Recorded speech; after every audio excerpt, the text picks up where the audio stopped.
Hello everyone, welcome back to the Kirklees Guitar School podcast. I'm joined with my co-host, Mr. George Loveridge. How you doing, George? I'm really well, James. How are you today on this freezing cold Thursday morning? It's bleeding cold in here today, isn't it? But we've got both valve amps out, generating a little bit of heat, so it shouldn't be too. Despite the cold, are you rocking or rolling then this week? It's been a tricky week this week. So I've only actually been able to be at work for half the week. It's that time of year where children get poorly and you're doing all that kind of stuff. So yeah, it's been a bit of a tricky week. But the academy launched last week. It did. And we've got quite a few people enrolled on that, and we're just working out like a couple of bugs and things. But on the whole, it's been a massive success. Thank you for everybody that's taken a bit of a punt on that. Mm-hmm. And there's loads and loads of value in there. I'll say no more than that because I've spoken about it a lot this week. What about you? Oh, it's a rock. There's a lot on. There's a lot on the crib sheet. So let's go through them. The live show went live. It did. We recorded the live show 2 weeks ago now, and it went live last week. So we haven't been here to film, but lots of good responses. Seen people have taken a lot of value from the improvisation stuff, which is good. The Academy's live, as you said. Put new carpet in the Herald. Old Triumph. I spent all of last week in the cold, rolling around on the floor, fitting a new carpet, and then wondered why I came down with the cold the next day. Yeah. So I've been sat in the rain all day. New carpet, looking good. Like the sound of that, like the look of it. Fuzz is the next thing on the agenda. I haven't got mine with me, but Che, a long-time supporter of the what we do, made us some fuzz pedals.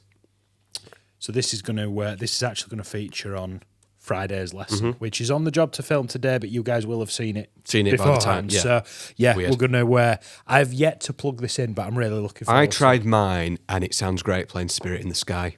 All right. Yeah, okay. it's mean. I like it. So thanks once again, Cheers, Che. Really good. And then the other thing is TikTok fame, which is a bit weird to say. Ladies and gentlemen, we're now in the presence of a celebrity. Well, Mr. George Loveridge went viral on TikTok. Yeah, we, as you've probably seen on YouTube, James uploads shorts, just little bits. Of course, it's clickbait, obviously. Just little clips that if you want to learn a bit more, that's the funnel. Because obviously YouTube sends that video out a lot wider. Think of it as advertising for it. It just kind of gives everybody a little snippet, and then they can watch the big video. Yeah, so we do it on TikTok as well. And one of the clips from the modern guitar songs just took off. Can you play that? Well, on a 50s guitar. On a 50s guitar, I can. It was this girl. Well, maybe we'll go again, but 500,000 people, please. Yeah. Literally just that. Whereas we spent hours making this show for 700 loyal fans to watch it, which is very nice, of course. Different thing, yeah. But all of a sudden, 500,000 people watch that video, and there's like 6,000 people have saved it and shared it. I make car videos online for car reviews, and I'll get 800,000 views on a video. I'm like, that's incredible, but it doesn't mean anything. My mug has been on 500,000 people have watched you play guitar. How does that make you feel? Yeah. Let's bring it back down to earth then. Yeah. So what are we talking about today? Today, we're talking about the 1950s. We've got an imposter today. I'm using the 60s. Yeah, I did think as close as I could get. When I walked in, I saw that one. I was looking at 57 reissue Strats on eBay last night, and I thought, I can't. Next day delivery is not that good, is it? I won't get here in time. So yeah, we're talking about the 1950s, riffs that we can still learn from the 1950s and why they're important. You have to think, it's 70, 80, nearly 80 years ago now, but there's still some really good riffs to be had and learnt. Might not be your thing. This is part of a sort of new series we accidentally started. We're going to call Decade Discovery. We looked at modern 2010s guitar riffs. Today's the 50s. In the new year, we're going to work our way up the decades and have this Decade Discovery. So we're going to go neck deep, essentially, for the whole show, encompassing tone talk and technical focuses along the way, key players and key songs, key riffs. Excellent. Right So, then. do you want to start then? Yeah, and I sort of think when you think of the 1950s were a pivotal time for music, Especially for guitar. Yes, it kind of. I'd argue that the 50s kind of spawned the guitar hero. I think it's the first time the guitar became a solo instrument. Okay. When we think of a guitar hero and rock and roll and guitar and the sort of genesis of it all, I feel like it came from this. Now, some people would argue it came from earlier in the 40s, but I sort of think you think of the players from that time that we're going to delve into today. Dwayne Eddie Cochran, Chuck Berry, Muddy Waters, Luther Perkins. Now, not as rock and rolly, but still pivotal, which I'll talk about in a bit.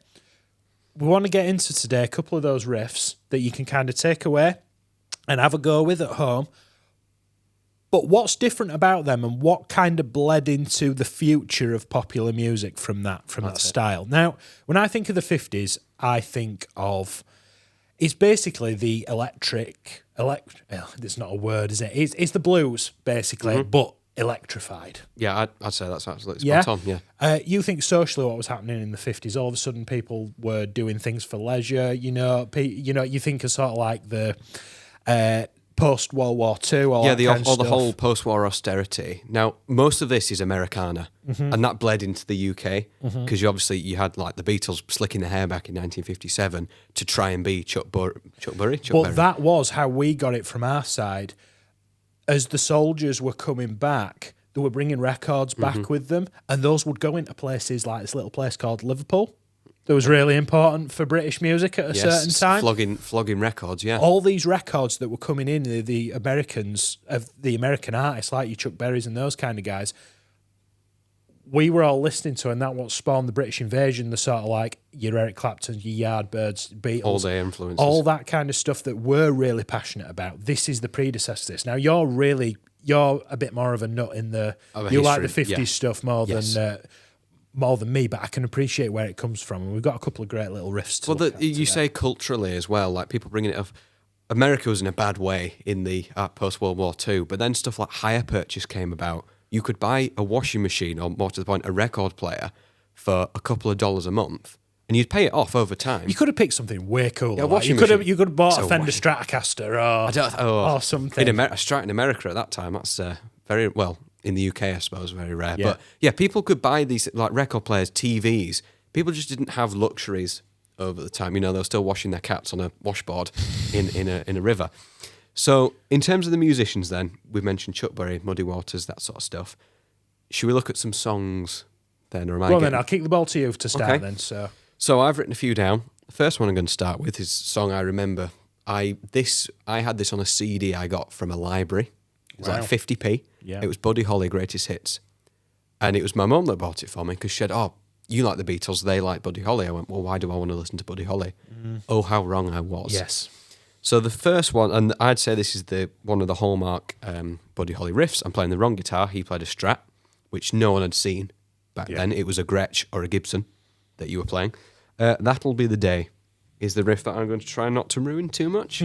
So he plays this with a capo on the 5th fret. It's a blues in D, but to get the jangly tones, he's got the capo on the 5th fret.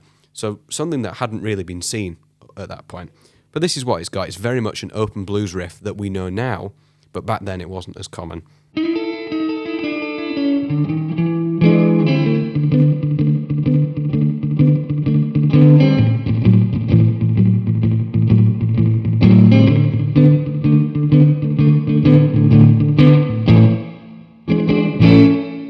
And that sort of introduces the shuffle, doesn't it? It is, it's swung. And this is kind of like, it's lifted from the blues, isn't it? When I woke up this morning, all of that. But all of a sudden, we've taken the same chord progression, the same kind of shuffle idea, but we play it twice as fast, and it sort of gives it this whole new lease of life, doesn't it? Does. Well, Buddy Holly was quite a quick player. I mean, to say he died when he was 21 is a travesty, but oh my word, you look at what he was doing. Yeah. And he was 21 when all of that finished. But of course, you've got Peggy Sue and all that. All of that quick shuffle stuff. It was music to dance to because they were probably seeing how we view like Megadeth and stuff like that back then. And yet they were trying to make it palatable for more listeners. I think the 50s was the birth of the teenager, wasn't it? Yes, I'd say so. The first time when you could become someone that wasn't your mum or your dad. Yes, you were a youth. Yes, the 60s in Britain was more of that, but definitely late 50s in America. Well, you think of the 50s, you don't think of Britain, do you? You think of the 50s, you think of Cadillacs and burger joints and all that kind of like, all that stuff. And Buddy Holly would be the music that the teenagers would listen to. But you listen to them now and they're quite... There's nothing offensive in that. It's quite vanilla, isn't it? You know? Yeah, so... Buddy Holly's awesome, yeah. What have you got? What's your next riff then? Well, your first riff, I should say. My first riff is going to be... I'm sorry, I need to put me... Reading Times New Roman in size 9 font. Size 9 font. Rebel Rouser by Dwayne Eddy. So I did a lesson on this that you can check out. I'll put a link in the description for you. Now, Dwayne Eddy, I feel like doesn't get as much... He's overshadowed by the others. A lot of people don't know much about him, but then once you start learning, you kind of go, oh, I've been sleeping on this for a while. You think of the whole... Bit of Eddie Cochran in there as well. Yeah, but that whole kind of like low instrumental guitar type stuff, but using the lower strings. Because we think of, you think of that sort of... he'd do it the other way around. Yeah, when I think of Dwayne Eddy, I think of middle pickup and low. Yeah, that's but like that sort of, I'm sort of getting at Rebel Rouser, which is...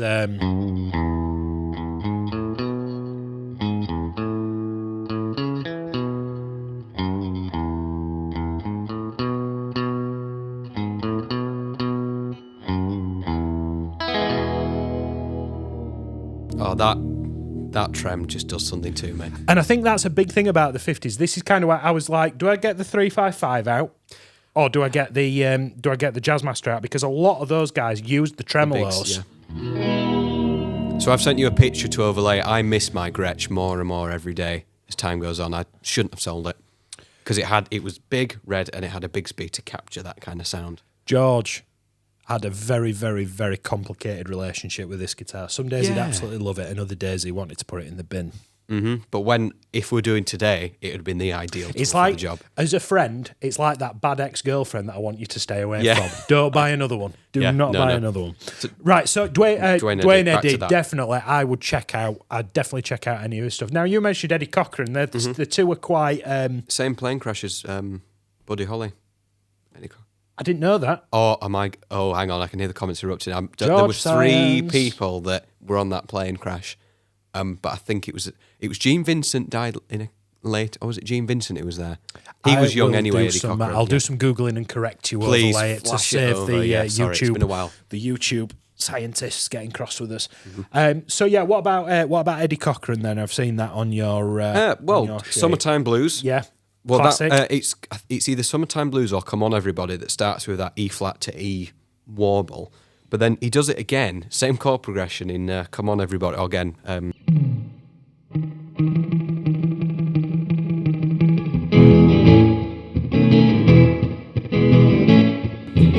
And that whole post-war austerity is singing about, well, I'm gonna do it. I can't remember the lyrics, but he's talking about going to meet a girl, going to the diner, having a good time. His dad won't let him have the car and stuff, isn't it? Yeah. Or then Chuck Berry's singing about he can't get the seatbelt undone with his lady friend in the car. Yeah. It's all that. It's capturing a vibe, and I think the guitar was an instrument, well, literally an instrument and a vehicle to portray that emotion. Now, one thing I'd like to just kind of touch on before we get to Out in the Weeds, can you just play That'll Be the Day again for me, please? Yep. James Science coming in.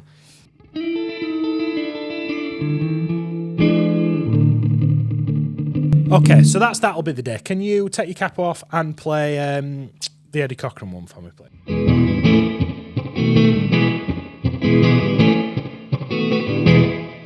What do those two have in common, those two songs? Same chords. Yeah. Yeah, so this is where, how I said previously that it bleeds through from the blues. Mm-hmm. What we call a 1-4-5 chord progression, using the first, the fourth, and the fifth chords built out of the major scale that goes with those. But they couldn't sound any more different, those two songs, could they? Yeah, and like we played a little bit of Link Wray earlier. Mm-hmm. That's got that B7 in it. You know, that's another kind of bluesy progression. As a guitarist, when you've got a few miles under your belt, you kind of start seeing all these songs as the 50s thing was predominantly 1-4-5 chord progressions with either a shuffle or playing those big kind of Tarantino-esque chords. Well, you said the 1-4-5 has been used since then. It came from the blues. Yeah. Even Bad Guy by Billie Eilish is a 1-4-5 in Is G. it really? Yeah. Yeah, okay. And you're like, what the hell are we doing talking about her with these set and all that? But that's the influence it had. That's what we're trying to address today, how status quo, rocking all over the world. Yeah, 1-4-5 in That C. could be Rum Rum Rudolph. It is. Chuck Berry. It is in the same key. But It's when nuts. when we're listening to records and trying to figure them out, we're hearing for parallels within other songs that we've looked at. And you listen to this 50s stuff. Now, face value, they couldn't sound any different, those two songs. Yeah. But harmonically, and you look at what actually makes them up, and what that's doing is a song that I've never heard of in that style, I'm going, well, I've learned all these 50s songs before, and I can almost guarantee it's going to be a blues, just sped up, which was the whole kind of rockabilly, rock and roll thing, wasn't it? Now, I'd like to talk about the kind of other side of the other side of this, which was we're looking at the sort of 50s archetypal rock and roll kind of young teenager thing. But where did that come from? Well, it came from blues, didn't it? And I think we'd be doing you a disservice to not kind of touch on what the blues artists of that time. Johnson, I think, where it comes, all those influences come from him. But I mean, even at the time, even at the time where Buddy Holly, do you know what year that'll be the day was? It's either 57 to 59. Right, one of the okay. two, yeah. So I've got Howlin' Wolf playing Smokestack Lightning in 56. So these blues artists were still putting records out, you know? It wasn't like the Robert Johnson things in the 1930s, somebody had discovered this wealth of, amazing music, and like Clapton, for example, built most of his formative years learning that stuff. But the blues artists at the time were still active. So you've got Smokestack Lightning. Now, it's based on a blues, but it's got some... In fact, we're gonna put a bit of drive on. I'm using a clone. For those at home, this sounds nice, but in the room, I can feel my ear already twitching.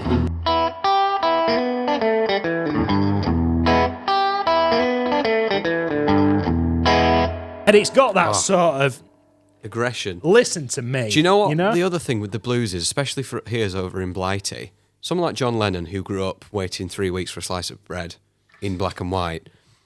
These, now hear me out, but in Britain, listening to black musicians doing stuff like that was shameful, blasphemy. It's unbelievable to think about now, obviously. Yeah.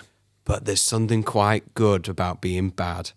And you can imagine putting that on a record when you've just been listening to some yardy-dardy folk music and you hear some Muddy Waters like that or something. Yeah, or... boom, boom, boom, isn't it? But yeah...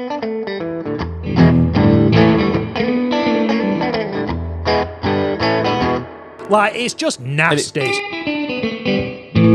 Yeah. But again, let's tie another technique into that. I'm hearing open position E minor pentatonic. Absolutely. Now that has come up in Smokestack Lightning, Boom Boom Boom, and in Rumble. Yeah. So if you can, you want to be thinking about 1-4-5 chord progressions, pentatonic scales in open positions. What does open position mean? It means playing with open strings. We play this minor pentatonic shape all the time, don't we? In A. To play it in open position, instead of all your fifth frets, they're going to be open strings. Now, I can think of so many songs that then influence. James's time travelling podcast now. But that's how they do it. It drip fed into the next generation, and we're kind of like 3 or 4. We're like 80 years down the line, and we're still using these techniques that were brought to the front by simply just trying to get the blues but make it quicker. Yeah. So before we go off on another philosophical rant, and you're just politely going, yeah. No, you're making some very good points. What have we got next? I'm going to look at Jailhouse Rock by Elvis. Okay, classic. Now, Elvis, last thing, we're not doing Johnny B. Good in this lineup because it is the song, and we all know that. Yeah. Now, Jailhouse Rock is mainstream. I don't know who the players were that played with Elvis over time, but he had some stellar players.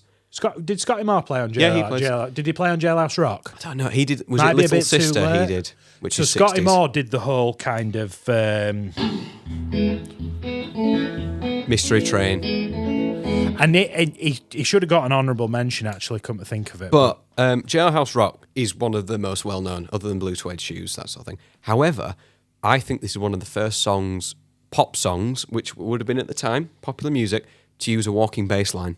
All right, okay. Not just on an upright bass. So that is, it's a blues in G sharp is Jailhouse Rock. And that, boom, boom, that's sliding from D into the E flat, which is the 5 chord. And then the chorus, that's the verse. But the chorus is, everybody let's rock. Everybody gets... Now, up until that point, only upright bass players have been slapping that out. Yeah, you think of them sort of going. What key were you in there? G sharp. You know, you think of an upright bass player.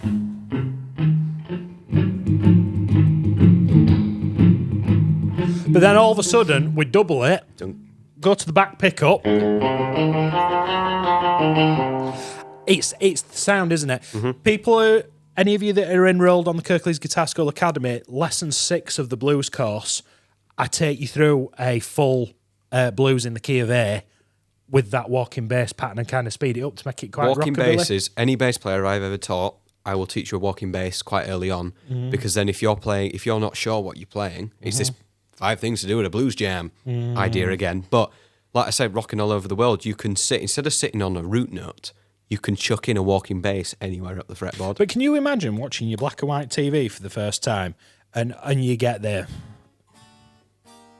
Bong, Boom, bong. boom. Well, It's my awesome. grandma tells a story saying how her mother was stood at watching the telly saying, well, this is horrendous. And they'd say, you're still watching though, aren't you? As he's gyrating his hips about. But that's a generational Cultural thing, revolution, isn't it? yeah. Yeah, absolutely. Like, and that's the thing. Like, you think of like Beatlemania and all that sort of stuff. It happened way before with like Elvis and things. Yeah.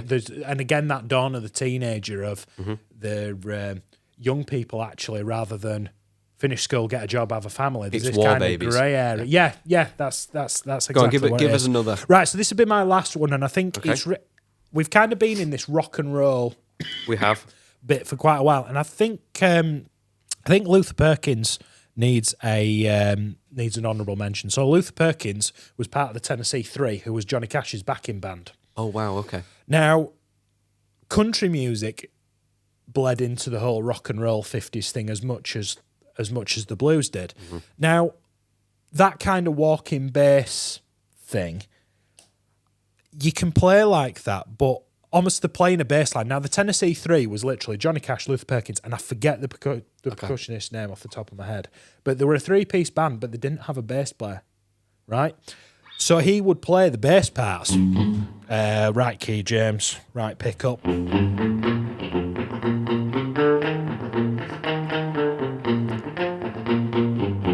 I love that picking that you're doing, though. And that's what I'm It's getting indicative, at. So, yeah.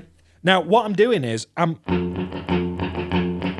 so if I'm playing the F on the first fret of the low E string, I'm picking the note, I'm palm muting it. I then let go of the note, but I'm still pressing the string to get a note. Okay. And then I'm going to do a quick down and an up pick.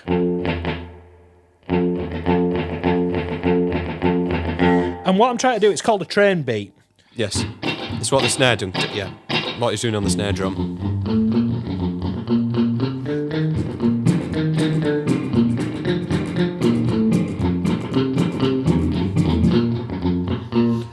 Now that's all over. You know, you could hear it in. I've lost it. Anyway, I'm gonna embarrass myself. But You get the any idea. of that early Johnny Cash stuff is full of it, and I think you kind of go, "Oh, well, that's country music, and that's not important." But actually, I think is. you'll find it is very, very, very important. But that was that stage of country. Country has gone through peaks and troughs, and it's making a return again now, isn't it? I mean, Post Malone apparently is a country artist now. What's your favourite country song? It's probably Man, I Feel Like a Woman, you know. Do you think so? No, there's a song called Before I Knew It by Mason Ramsey. You know All that right. yodeling kid in Walmart? Remember that video? It's actually Yes, quite I a do. good. It's actually quite a good. I've just unlocked a memory of yours. Country isn't really my thing. There's some cool riffs in there. A Boy Named Sue. I've heard of that. Johnny Cash song called Yeah, A but Boy yes, Named Sue. Oh, Chicken in Black is a cracking. I've not Johnny heard Cash. that. Chicken in Black, who does that? It's Johnny Cash. Yes, it's the. Basically, the story is that Johnny Cash's brain is going nowhere, but a doctor can swap his brain with a villain bank robber, but the chicken then gets Johnny Cash's brain. Right, okay. So the Chicken in Black, right, Yeah, okay. I think that's the title anyway. There's some strange stuff going on in there. Awesome. Nobody liked the Man in Black. Nobody at all. So that would be my last one. Luther Perkins plays, and I think as well, I can't find anybody else that plays just like him around a similar era. He was definitely a pioneer in that style. Have you got anybody else to talk Got about? 2 more songs. First one is actually Ray Charles. Oh, yeah. It's not actually a guitar riff. No, still, But still important. I think it could have equally been written on a guitar because again, it uses that open position. Well, it's like the Little Richard thing as well, isn't it? It's Yeah. just the same song, same I love idea. It's Lucille, just Little doing Richard, this yeah. instead of. So it's What I'd Say by Ray Charles. Okay. There's a really good film. Jamie Foxx plays Yeah, Ray Charles. great. You should It's a great 100% film. watch that Great film. film. I didn't realise how much of a sleazebag Ray Charles was actually until then. If you only could see what he was doing wrong. Anyway.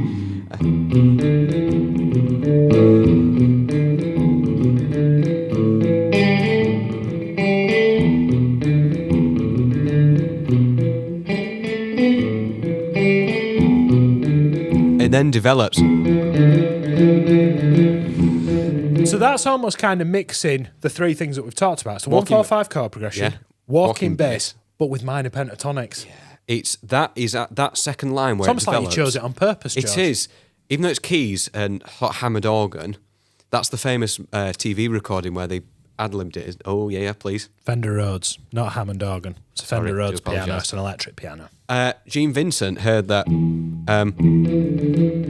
Bee-Bopalula, she's my baby, became one of Gene Vincent's big... Now, at that point, there wasn't as much, that's my riff, hands off, because it was more of a blank canvas. But that's such a cool... I was once playing Run To You years ago, and you thought I was playing What I'd Say. The final one is what got George Harrison his ticket with the Quarrymen. Right. Paul McCartney, my source for this is the Anthology CD box set, The Beatles. Okay. That they released in the 90s.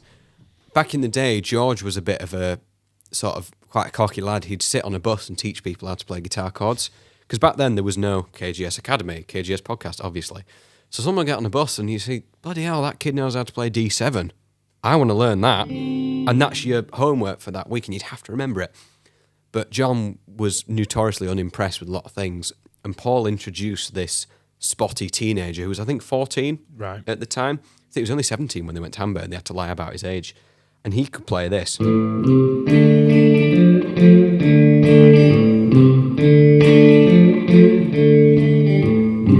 I don't know the rest of it, but again, that's a 1-4-5 in A. Starts in A, then goes down to a D chord. That was actually covered by Dwayne Eddy Oh, in right, 62, I think. Right. But most notably, I've written down who it was by first. Bill Justice. Right, okay. He was first with that in, I want to say, 56, 57. But to Paul and John, that was like, oh my God, that kid can play that riff. Mm-hmm. If it wasn't for that riff, we wouldn't have had so many other songs because George would have gone, yeah, you're all right, mate. And then not bothered. So I think that's, for me, a very important riff. And again, open string licks again, bends, a lot to be learnt from that. Very good. Okay. Did you say you had one more? That was it. That That my was two. it, right, I mean, okay. I could. There's so like 20 Flight Rock is another great one. Yeah, There's so I mean, many. I had to stop myself. I did have a bit of a listening party on Spotify, rediscovering a load of stuff that I I hadn't love thought this. about for I a long love time. this. That's the thing. I'm looking at that gem Ibanez there. But actually, can you see it's got off? The pickups are actually offset to the neck. They're not in line for any OCD. Anyway, you can't see it behind the camera, but the pickups aren't in line. But that's got a Floyd Rose, and I'd happily sit and scream away with some distortion and pinch harmonics. But then I'm also happy doing this sort of thing as well. So takeaways for anybody that's studying 50s guitar songs. 1-4-5 chord progressions, blues times 2, sped up blues. Yes. On double speed. time. Double time. Minor pentatonic scales in open position. And what was the last one that we walking bass. Walking bass lines. Bass. Walking bass lines for bass players, great, but also guitarists, there's a lot you can learn about the relationship because there's so many different variations of the walking bass. You could have or bring it back up again. There's so many variations. That's the drum kit of those songs. But I think as well that fantastic picking exercises. Oh, down and up, yeah. Very good. Right then. So I think we'll end that there and go on to pick our brains. So we've got a question. Was this on YouTube or the Facebook? It was indeed. So this came off the back of the episode before the live show. Right. Okay. This comes from Andrew. Essentially, the question is, great episode. Thank you very much. I would love to hear your thoughts on how to amplify the acoustic guitar. I find it really hard to get the amplified acoustic to sound like an acoustic as opposed to a shrill, harsh, clean electric, if that makes sense. Absolutely it does. I can't afford to buy a dedicated acoustic amp alongside an amp for the electric, so I'd love to hear your thoughts and recommendations. Thanks, Andy. So how are we going to amplify that acoustic without an amp? No, he said he had an amplifier. Did he tell you what type? Can't afford to buy an amp. I think that was the... No, I can't afford to buy a dedicated acoustic amp. Which implies he's got an amp already for his electric. Right, okay. So it'd really helped if we'd have known what amplifier you're using. Now, if you're using a Boss Katana, which most people are, use it on the acoustic setting and put a splash of reverb on, set all the middle bass and treble to 12 o'clock. And you'll be fine. And maybe take the treble off a little bit. It's got more to do with not necessarily what you're plugging into, but the quality of the pickup in the acoustic guitar. Now, we've had quite a few acoustic guitars here at the studio, from being relatively cheap right through to really expensive, like my J45. Just because a guitar's expensive is not indicative of how good the quality of the pickup is. My Harley Benton 12-string, you might have seen it recently, that's got a very expensive Fishman, which is what Fender used, Fishman preamp. That system on its own is worth more than I paid for the guitar. But like my J45, for example, sounds glorious in the room. Using the pickup, not amazing. That Taylor that I've been using recently cost half what the J45 does, and it sounds awesome plugged in. So I think the guitar's got a lot to do with it. Now, acoustic guitars are one of the most difficult things to amplify, just because of the physics of it, because your ear's hearing this sound on your knee, and somehow either a microphone or a piezo pickup in the bridge of the guitar has to recreate that. And in truth be told, I've never heard an acoustic guitar plugged in and gone, do you know what, that sounds as good as it does live in the room. There's a bit of a sort of, everybody goes into that knowing that you are making a compromise by plugging it in. I'm worried about the amplifier that you're using, and it was Andy, wasn't it? Yes. I'm worried about the amplifier that you're using, Andy. If you're using something like, I don't know, this Fender Mustang, Mesa Boogie, Marshall, or even just like a small dedicated electric guitar practice amp, plugging an acoustic guitar into that's it's going to be no good for the amplifier, because they're not designed to take those frequencies. If you're using a Katana, which is behind me, you can't see. If you're using a Katana on the acoustic setting, that's great. But let's say you have a Marshall MG, Fender little Frontman. practice, Fender Frontman, Laney, whatever, another amplifier, it's not really the right tool for the job.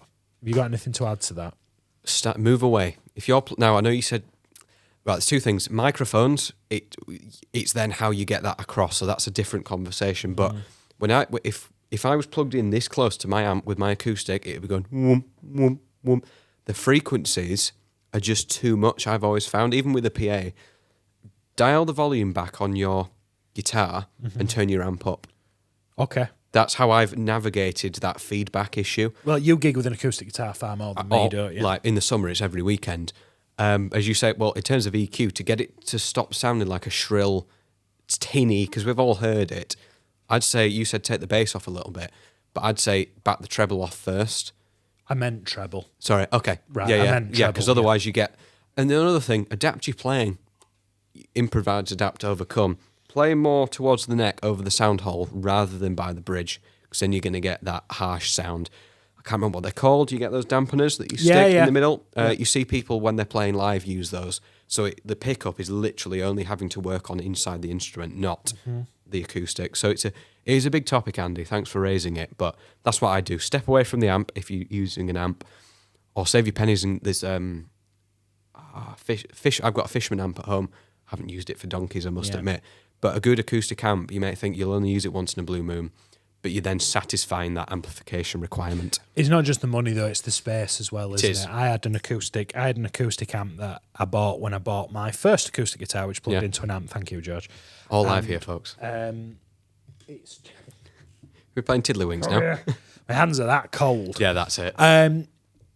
Send me a message. It would be far more helpful if I knew what you were plugging into, and then I could give you some sort of generic settings to try. Let's leave it at that. You can either send us a message on the Facebook group, or I'll put the school's email address on screen for you to reach out to us. That's probably the best way. I'm sort of advising you blind. Right. 50s guitarists. 50s. Everybody can learn something. I'm really excited for this new series of Decade Discovery. Yeah. It's not going to be every week. No, but it's a bit like the artist profiles, maybe once a month kind of thing, and then we'll just do them till we run out of decades. Yes, that's it. But yeah, if there's any other riffs that you like listening from this era, do let us know in the comments. Yeah, 50s I will be guitar listening riffs. to them. Yeah.